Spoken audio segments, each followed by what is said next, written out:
دانشور جانتے ہیں کہ آج کی اس متمدن دنیا میں ریاستوں کی بقا کا دار و مدار دفاع پر نہیں، گو کہ دفاعی قوت ناگزیر ہے، لیکن بقا کا دار و مدار معیشت کے اوپر ہے۔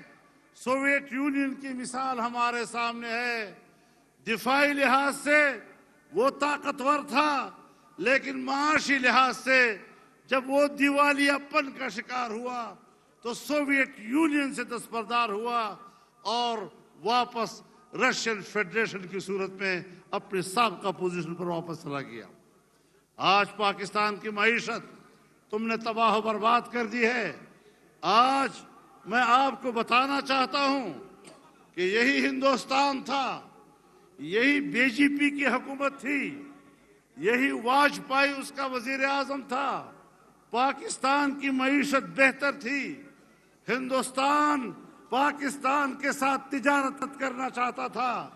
وہ بس میں سوار ہو کر واگا کے راستے لاہور آیا، مینار پاکستان پر کھڑے ہو کر پاکستان کی حقیقت کو تسلیم کیا، چاہتا تھا کہ میری پاکستان سے دوستی ہو، میں پاکستان سے کاروبار کروں۔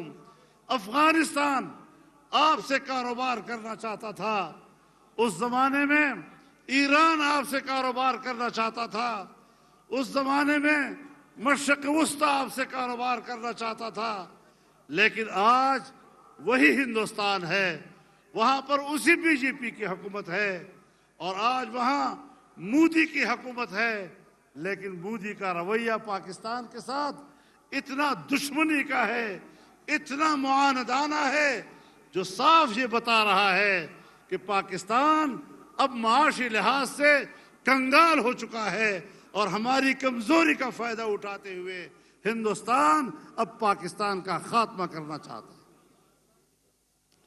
لیکن میرے محترم دوستو،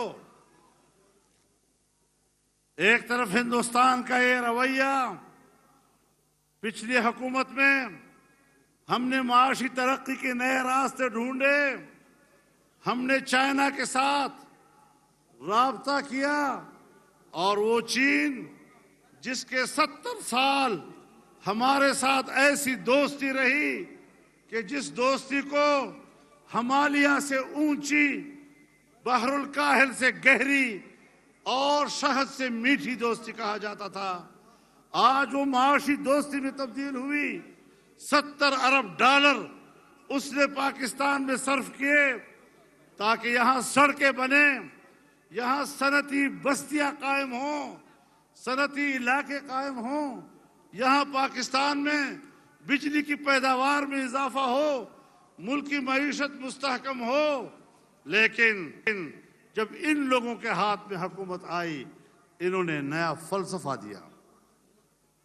فلسفہ کیا تھا؟ انہوں نے فلسفہ دیا کہ پاکستان اس طرح کے میگا پروجیکٹس کا متحمل نہیں، ہم سی پیک کے متحمل نہیں ہیں، ہم صنعتی بستیوں کے اور صنعتیں قائم کرنے کی پالیسی نہیں بنا سکتے، ہم بجلی کی پیداوار کی بڑے بڑے منصوبے نہیں بنا سکتے، ہمارے لیے چھوٹے چھوٹے منصوبے چاہیے، کٹے کا منصوبہ، مرغی کا منصوبہ، کہ تم سمجھتے ہو کہ ہم ایک کامیاب معیشت دے رہے ہیں۔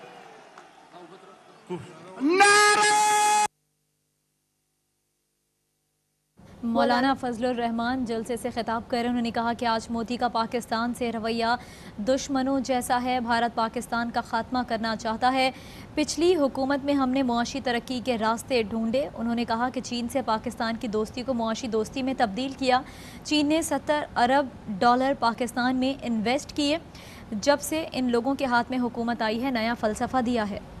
چائنا جیسے دوست کو ناراض کیا ہے، ہم نے آج سعودی عرب جیسے دوست کو ناراض کیا ہے، جس نے ہر مشکل وقت میں آپ کا ساتھ دیا، جب آپ کے خزانے میں کچھ نہیں تھا اور تم چیخ رہے تھے کہ ہمیں مدد چاہیے، تو اس نے 3 ارب ڈالر آپ کے بینک میں رکھے، لیکن تم نے ان کی بھی توہین کی،